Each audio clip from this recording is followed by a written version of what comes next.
In the town of Quackersville, a duck named Harold decided to run for president.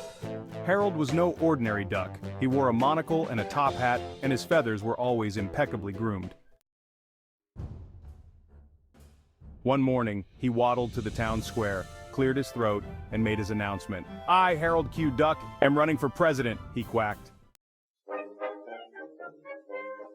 The townsfolk paused their daily routines to stare in astonishment. Among them were squirrels juggling acorns, rabbits sipping tea from dainty cups, and a wise old tortoise reading poetry aloud to a crowd of attentive frogs. "Is he serious?" whispered Matilda, the town's librarian, to her friend Oliver the Owl. "Why not?" Oliver replied. "Stranger things have happened." At his first rally, held at the Great Pond, Harold addressed a sea of curious faces. "My fellow Quackersvillians," he began, "our town is a place of magic and wonder, where dreams come true and the impossible becomes possible. I promise to lead with a heart as open as the sky and a vision as clear as the waters of our beloved lake." His campaign team consisted of a diverse group of supporters: Benny the Beaver, who handled logistics, Greta the Goose, who crafted eloquent speeches, and Stanley the Squirrel, who managed public relations with boundless energy. As Election Day approached, Harold's opponent, Mayor Thompson, a stodgy old human with a fondness for bureaucracy and a disdain for whimsy, tried to undermine Harold's campaign. "A duck cannot be president," he declared at a debate, waving his arms in exasperation. "It's absurd." Harold, calm and composed, adjusted his monocle and replied, "Absurdity is the spice of life, Mayor Thompson. In Quackersville, we celebrate the extraordinary. Why not let a duck lead us into a brighter, quirkier future?"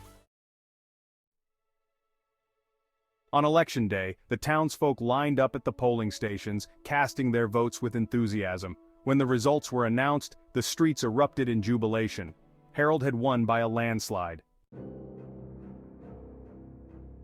As Harold finished his inaugural address, a sudden gust of wind swept through the crowd, and with it, an enigmatic figure emerged. A tall, slender rabbit in a trench coat and fedora.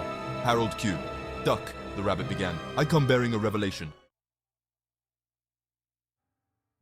"Harold," the rabbit continued, "you are not just any duck. You have always felt different, haven't you? Like there was something more to your existence, something grander and more significant. Well, Harold, today is the day you learn the truth about who you really are. You are the reincarnation of Quackersville's founding father, the legendary Ducksworth the Visionary. Ducksworth was not just a leader, he was a beacon of hope and inspiration for all the inhabitants of Quackersville. His wisdom and foresight led the village to an era of unprecedented peace and prosperity. The orb projected scenes from centuries past, a grand duck with a flowing cape, leading Quackersville's ancestors to a land of peace and wonder. Ducksworth's leadership was marked by his unwavering commitment to the well-being of his people. He envisioned a community where harmony and creativity thrived, and he worked tirelessly to make that vision a reality. Ducksworth had mysteriously disappeared one day, leaving only his legacy of harmony and creativity behind.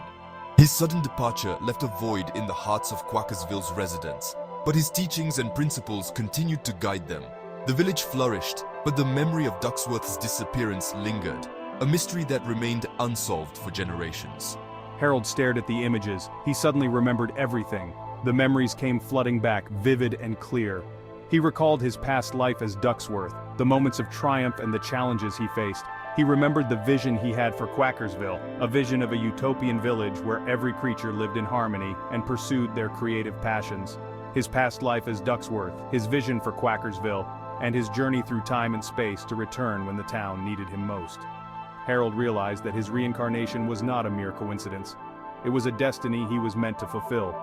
He understood that Quackersville was at a crossroads, and it was his duty to lead the village once again, to reignite the spirit of Ducksworth and guide the community towards a brighter future. With newfound determination, Harold embraced his true identity, ready to take on the mantle of leadership and continue the legacy of Ducksworth the Visionary. And so, under the leadership of President Harold Q. Ducksworth, Quackersville thrived more than ever. The town became a beacon of creativity and unity, where the line between the possible and the impossible blurred, and where everyone, regardless of species, lived in harmony.